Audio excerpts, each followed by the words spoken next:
If you feel like you're stuck in this incessant cycle of pain and negativity, and you feel like you're in this loop of, this pattern of attracting toxic people into your life, attracting people that don't treat you right, or whether that's romantic partners or employers or friend groups that don't treat you well, and you're just living in this muck, this constant repetitive muck, and every day is negativity and all this pain and all this anguish and all this misfortune and, victim mentality. And there's all this, you just feel like you're stuck in all this nonsense, all this pain. It may be worth asking yourself the question, are you married to your suffering? Now, you may immediately wonder, why would I be married to my suffering? Of course I'm not. I don't want this suffering. Get this suffering away from me. I hate it. I'd break up with it if I could. You know what I mean? I'd get rid of it in an instant if I could, if I knew how.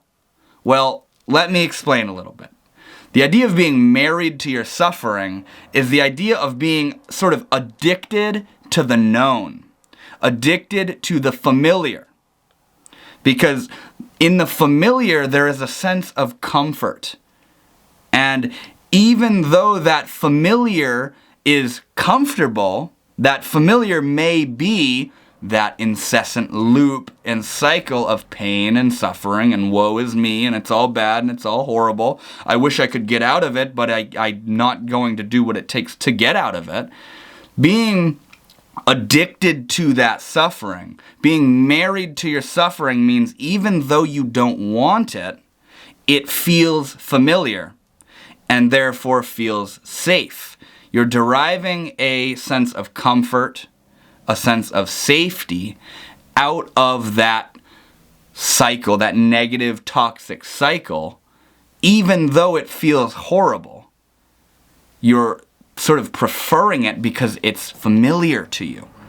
You're deriving a sense of comfort and safety out of it because it's all you've ever known. Now, change is literally the gateway to getting out of that negative cycle. But change is undoubtedly scary and uncomfortable. Change is an invitation into the unknown. Change is very much so like bungee jumping. Even though it's fun and amazing, it's also scary. But see, once you begin to realize that change is the way out, change is your ticket out of that pain, that fear and that uncomfortability and that tension and not wanting things to change, that begins to get exciting, and it acts as like fuel that propels you further down the progressive path of changing.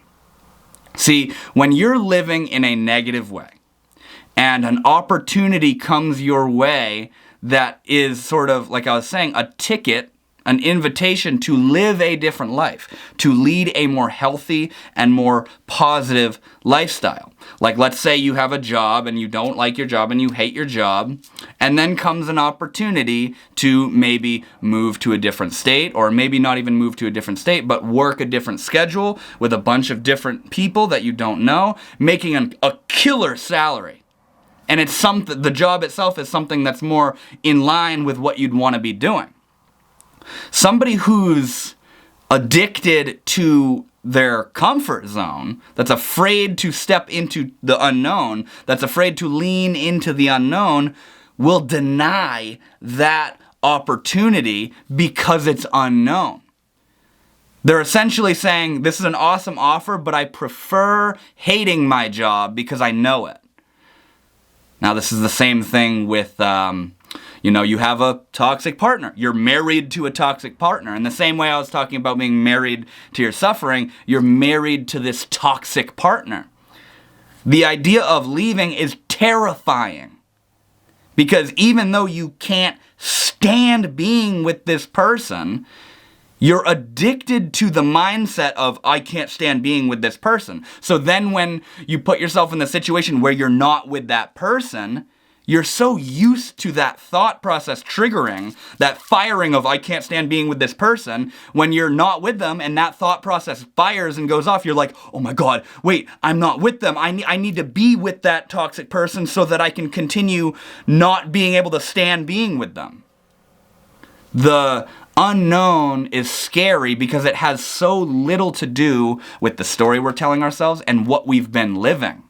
So this is the idea behind being married to your suffering, where somebody who's been living in a victim mentality of everything bad happens and nothing good happens to me and the world is out to get me. Trust me, I know people like this. The world is out to get me and it's all horrible and it's all going to crap and it's just bad, cynical nihilism, terrible horror nonsense. It's all horrible.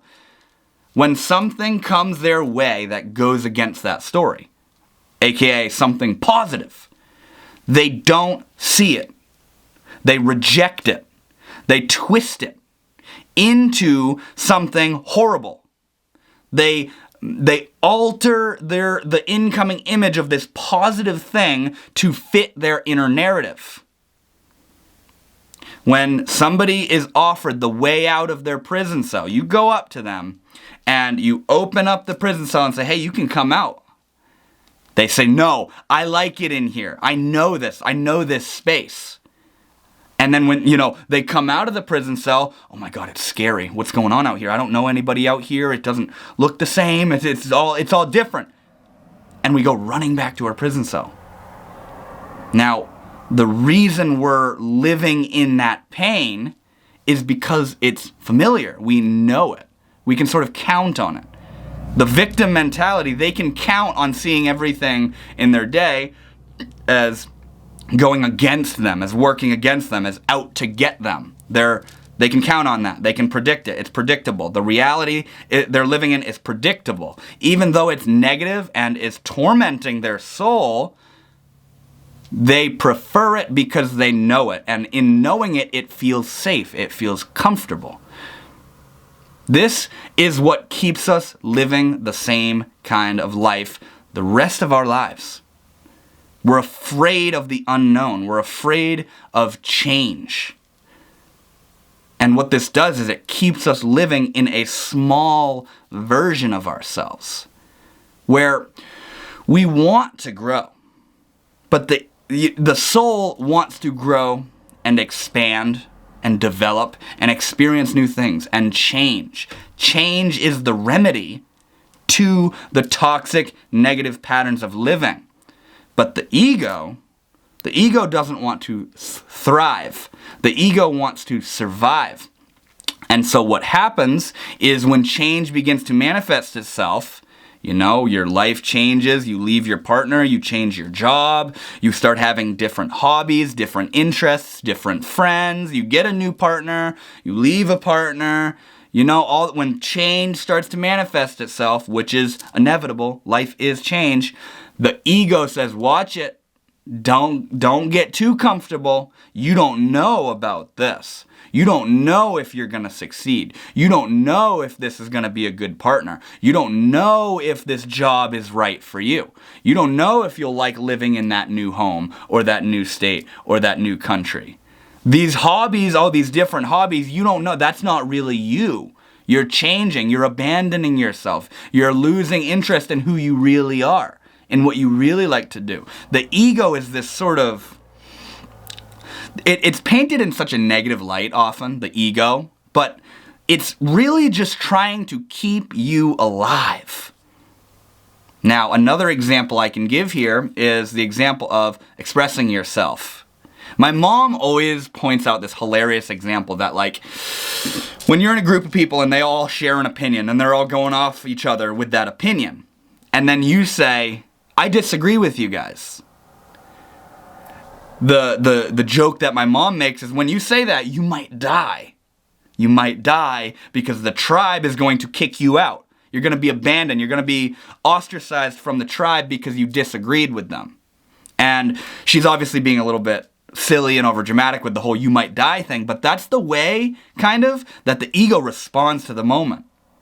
There's a fear, in this instance, of expressing yourself, where everybody's saying one thing and you think differently, but you think to yourself, I'm not going to tell them that I think differently because they'll judge me and laugh at me and criticize me and cast me away from the group, and I'll be looked at as different. I'll be looked at as weird.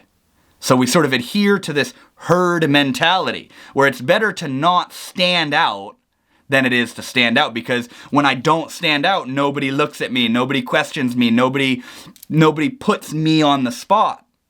You know, it wants you to be safe, not happy, not thriving, but safe. And that safe may include your suffering and your pain. The ego is keeping you in a realm of suffering because it's familiar. When change presents itself and manifests itself in our life, it's going to feel uncomfortable. It's going to feel scary. It's going to be painful. But see, it's by leaning into that change that we continue to grow. More and more refined iterations of ourself are born through change. But see, the ego doesn't want things to change. The ego wants things to remain solid, constant, consistent, and predictable. It doesn't like the liquidity of life. It doesn't like the unpredictability of life. It doesn't like the spontaneity of life. And so what it does is it constructs a framework of life based around the known. The same job. You get up and your morning routine is the same, and you wear the same clothes, and you get in the same car and go to work the same way, to the same job with the same people. You come home to the same home with the same person, have the same thing for dinner, go to sleep at the same time, wake up at the same time, do it again, do the same shit on the weekend, again and again and again and again and again. And even though you're like, there's this increasing feeling of not being happy and it not being enough, and you know you're sort of feeling empty inside, the ego says, well, it's not safe to change. It's not safe to do things differently. It's not safe to extend your reach, to reach out and extend yourself into different fields of life, of a new job, living in a new place, doing things differently, trying new activities, learning new things, learning new ways of thinking. It doesn't like the change. It likes consistency. Even if that consistency is negative, the ego doesn't care. The ego doesn't care because it wants you to live. Now see, like I was saying, the ego is always painted in this negative way. We got to overcome the ego. It's not necessarily like that. The ego is this sort of localizing thing that wants to keep you alive. But see, it's said that the ego is a beautiful servant, but a lousy master. When the ego is the master, you're not going to lead a fulfilling, fruitful life. You're going to lead a safe life. When the ego is the servant, it's more so an offering of thought and suggestion, while you lead a life of growing, of possibility, of opportunity, of potential, of trying things out, of sort of pushing the limits a little bit.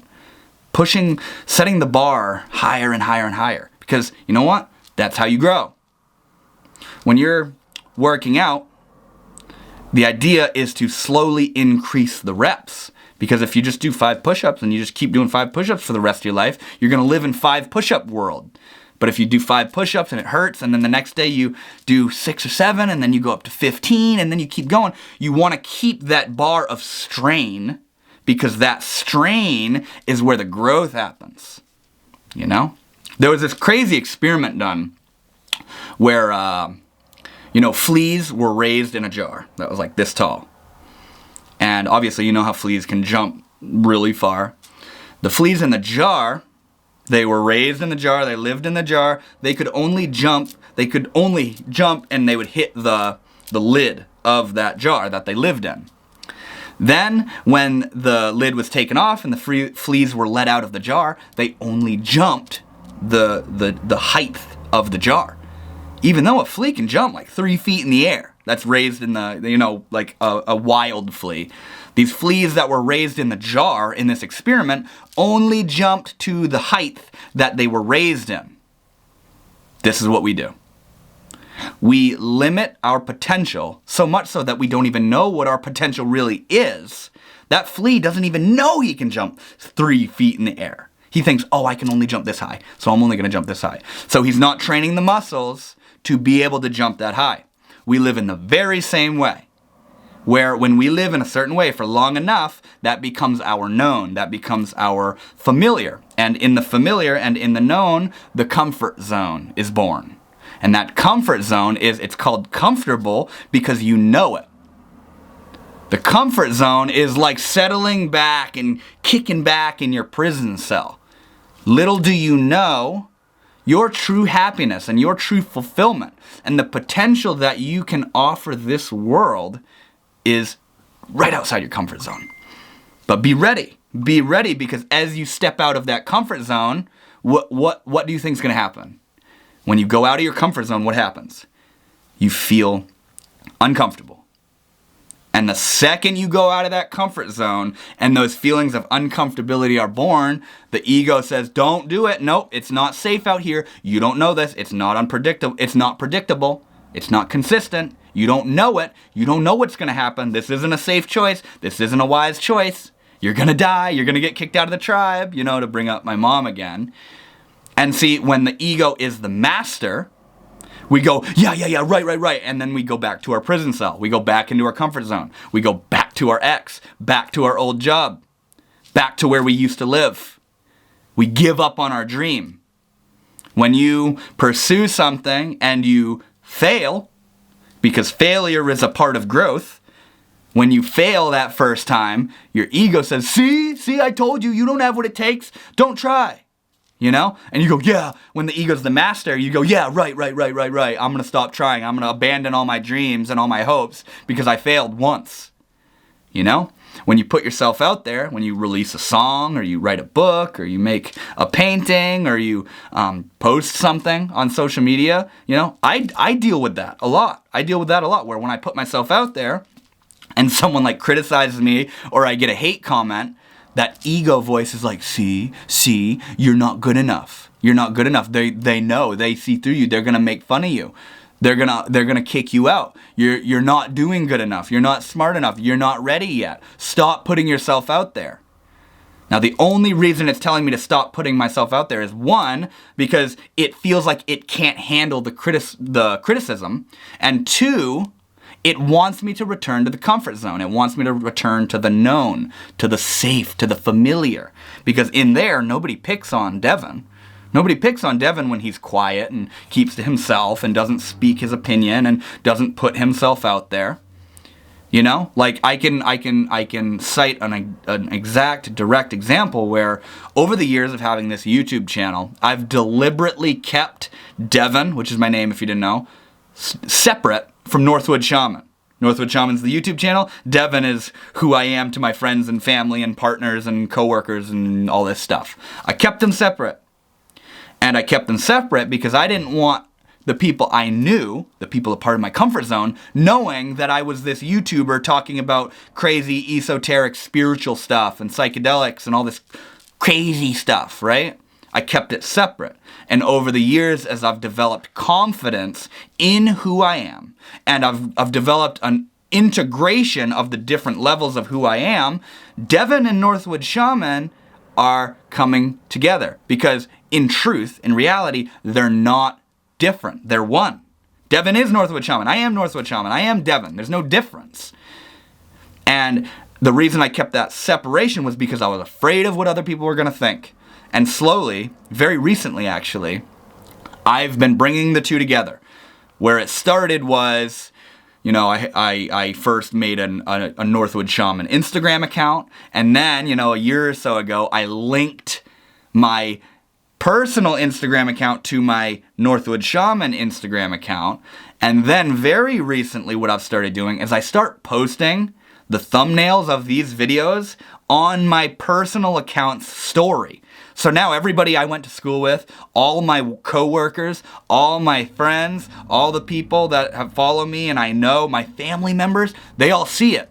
And there's this huge feeling of delete it, don't do it, they're gonna judge you, they're gonna laugh at you, they're gonna make fun of you, they're gonna think you're weird. But see, I've come to realize that it's by literally, as I'm saying, leaning into that uncomfortability that growth is born. It's by embracing who I am and being confident in who I am and sharing and expressing who I am that growth and deeper confidence is born. Nothing good is going to come out of hiding myself more and more, hiding myself forever. You know, if you're like a lot of people who make YouTube videos, if you're afraid to make YouTube videos because of the camera, you're looking at a camera and it's all weird and you start looking at yourself and, oh my God, do I look good? And, you know, you start getting all insecure, you start getting all scrambled and all this stuff. You want to know how to get better at it? Keep doing it. Keep making the videos. You know, and if you're a perfectionist and you care about every little finite detail so much so that it's strangling your creative expression, stop caring about the quality. Just go, because you got to start somewhere. If you're afraid of public speaking, how do you think you get better at public speaking? Dun dun, public speaking. Doing it. If you're afraid to express yourself, how do you think you become not afraid of expressing yourself? You express yourself. If you're afraid of stepping out of your comfort zone, but you don't want to be in the familiar and the known anymore because you want to grow, you understand that growth is born out of stepping out of your comfort zone, what do you think you got to do? You got to step out of your comfort zone. If you're, as I said in the very beginning of this video, stuck in this loop of negativity and toxic mental processes and attracting toxic people and treating yourself poorly and talking to yourself in a deprecating kind of way and all this negativity, and you're tired of it, you want to know what it takes to get out of that, is to stop thinking like that. Because I hope I've made that clear that even though you feel horrible and you're living in hell, there's comfort in that. There's familiarity in that. I bet you there's a lot of instances of people who've been in jail for decades. And when they get out, there's a sort of panic. They don't know what to do with themselves. They've been being told what to do, told where to sleep, told what to eat, told when they can talk, told where they can be for so many years that it's become the known. Now, if you've been living in a cycle of spending time with toxic people, if you've been living in a cycle of not expressing yourself, and you finally decide to express yourself, or you start spending time with somebody, with not toxic people, with good people, there's going to be this feeling of uncomfortability, you know? If you've been at a job, get this, a job that you hate, and then you get offered a position for a job that you intellectually know you would love, and you go there, it's going to feel scary. And you may even go back to the job you hate, all because you know it, all because it's familiar. I'm telling you guys, it's by leaning in to the unknown that your growth will take place. What it does is it begs the question, do you have faith that by leaning into what you don't know, what you want will be born from it? That's the question. Do you believe, do you have trust in the universe? Do you have faith in the fact or the possibility, because you don't know it, that the universe will lift you up when you believe in it and surrender to it? Right now, my brother is working a job that he doesn't like, and he's been offered a job opportunity as a door-to-door salesman selling solar, working with solar energy, and it's a crazy killer salary. And he's like really excited about it. But here's the catch. It's down in Florida. We live in Maine. Me and my brother and my family, we're all in Maine. This job opportunity is down in Florida. So my brother is faced with the task, do I leave everything behind that I've known for all of my 26 years of life? He's 26 years old. Do I leave everything behind? My family, my friends, my home, everything. Do I leave it all behind and go after what is calling to me? Or do I pass up this opportunity because it's scary and out of my comfort zone? It's up to you. That's what it is. That's what it comes down to. It's up to you. Do you trust that by leaning into the unknown, you may be lifted up? Or are you going to pass off all these opportunities so that you can arrive safely at death, as it's said? How does it say it? I'm pretty sure it's a Jim Morrison quote. He says,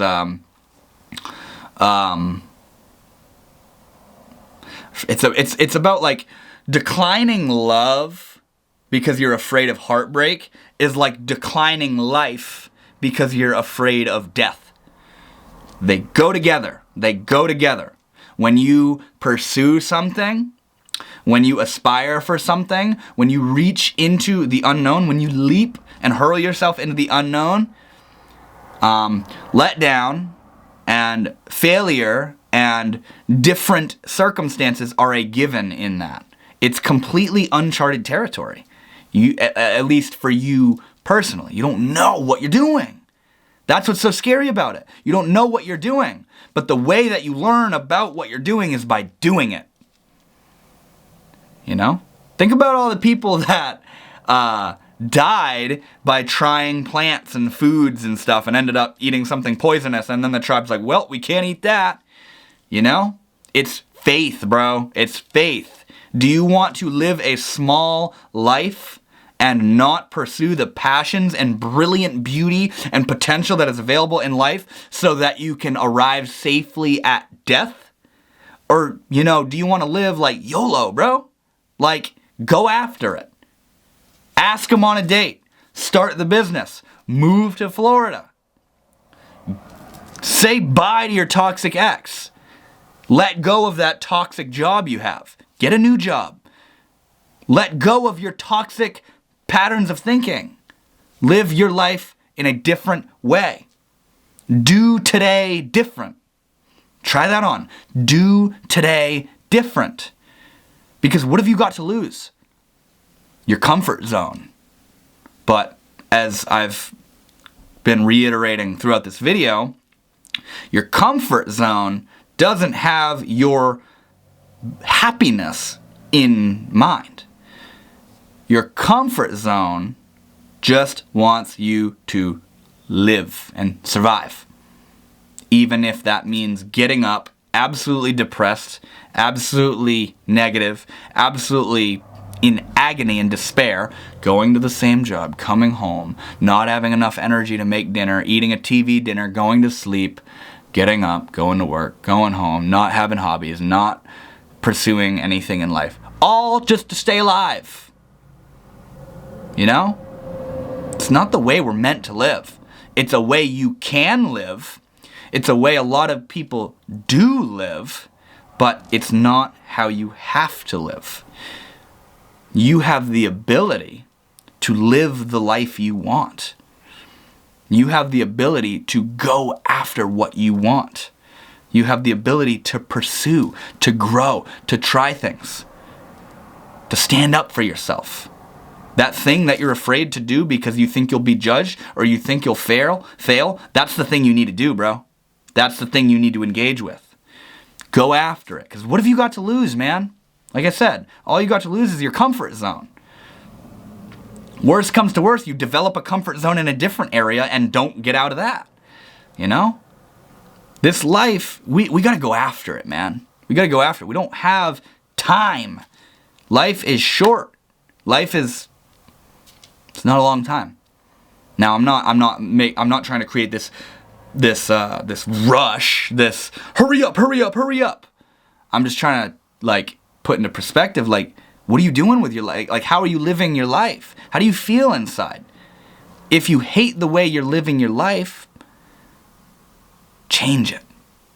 If you can't immediately change the outside, change the inside. And a lot of the time, by changing the inside, the outside naturally changes. I've talked about this a lot in my recent videos, that by believing in yourself first, by feeling accomplished first, the world rearranges itself to reflect that inner state that you're living in.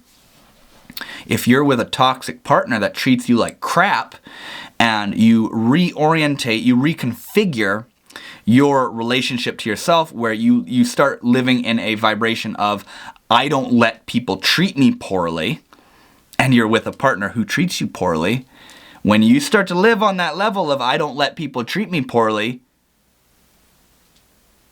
they're going to disappear very quickly. That's how it works. That's how manifestation works, is when you're on a certain vibe, the world changes. The world changes and reconfigures itself to accommodate the vibration that you're living on. So if you're living in that negative cycle, like I said in the very beginning, it's worth asking yourself the question, am I married to this negative cycle? Do I prefer this negative cycle because I know it? And do I have what it takes to step into the unknown in order to live a life different than that which I'm living now? Thank you guys so much for watching. I really hope you enjoyed. If you did enjoy this video, consider subscribing and leaving a like on this video, because I appreciate it so much. It helps me way more than I could ever describe to you, and it really helps me. It goes a long way. It helps get this video recommended to more people who may really need to hear this kind of stuff. So with that said, thank you guys so much for watching. I'll see you all in the next one. If you're feeling stressed, lost, anxious, restless, ungrounded, or anything in between, I highly recommend you go and check out my free 45-minute guided meditation that's available here on YouTube. This meditation is aimed towards tuning you back into your natural, authentic self. Something that is all too easy to lose sight of in this racy culture that we live in these days. Listening to this meditation will point you back towards your fundamental self. It will bring you back to the basics. It will bring you back to the effortless, natural self that you are, which is, as I said, so easy to lose sight of. And I can promise you that listening to this meditation will put you in a place of tranquility and will tune you back into the innate wisdom of your being. So again, if you're feeling stressed, restless, ungrounded, lost, or anything of that nature, go and check out this guided meditation, and I can assure you that it will at least tune you back in to your immediate surroundings and the tranquility and peace that is present in this moment. I will link this meditation right here in the video, and I really hope this helps, and I hope to see you there.